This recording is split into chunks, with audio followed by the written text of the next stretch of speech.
We continue today in our journey through Shmona Esrei. I'd like to spend one more day on the bracha of Shma Koleinu.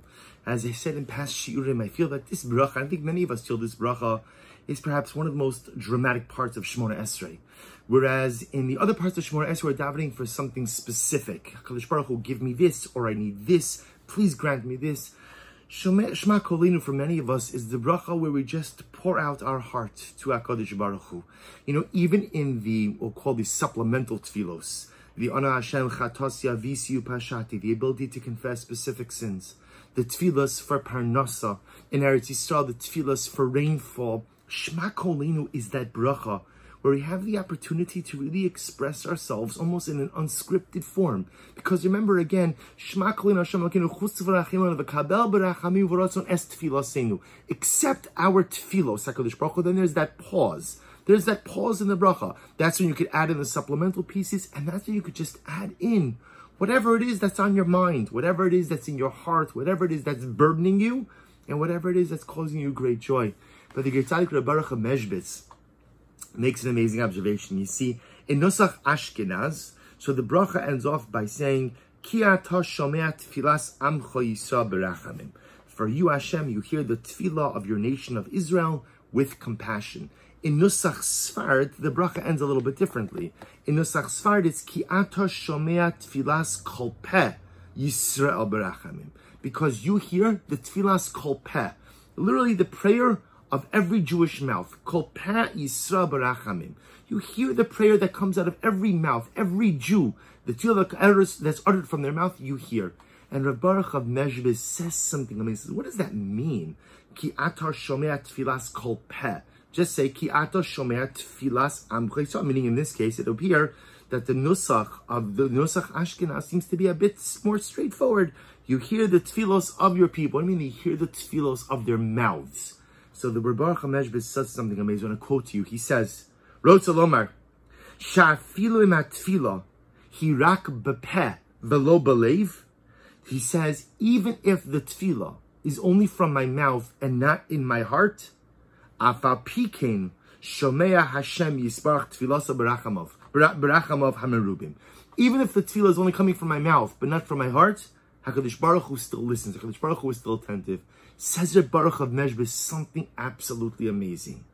The Ribono Shel Olam doesn't need us to be genuine all of the time. He doesn't need us to always feel it, but rather He just sometimes needs us to show up.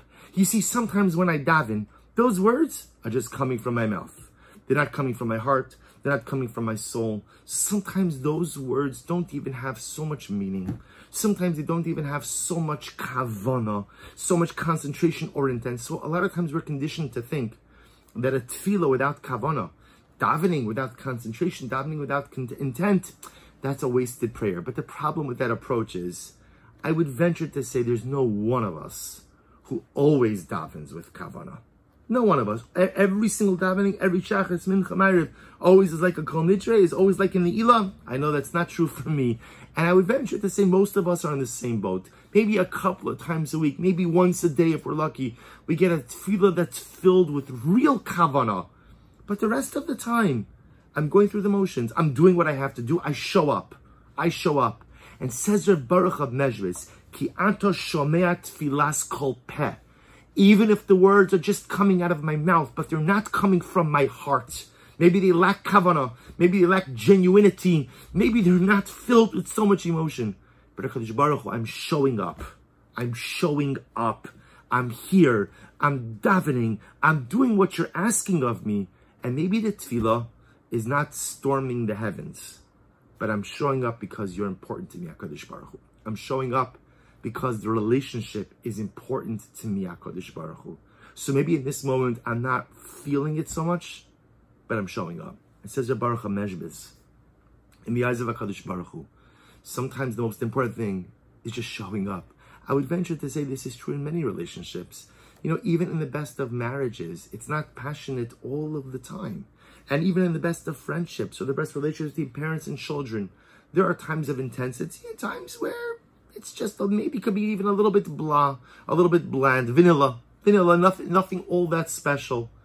But yet you still have to keep showing up. Because what shows commitment to a relationship is when you're there even when you don't feel it.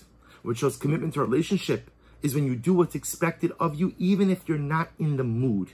What shows the beauty and intensity of relationship is when you are ever present in that relationship, even when the heart or the emotion may not be there. Ki ato shomea tfilas kol peh. It is incredibly important to try to have kavana in every single tefillah. But HaKadosh Baruch Hu almost gives us a little wink, a little smile, and says, you know what? I know sometimes you can't, or sometimes you won't, but as long as you show up, even if the words are not coming from your heart, but they're just coming from your lips, HaKadosh Baruch Hu says, know that I long to hear them. I'm attentive to them. I'm listening to them. And your tefillos are always accepted. Wishing everyone a wonderful day.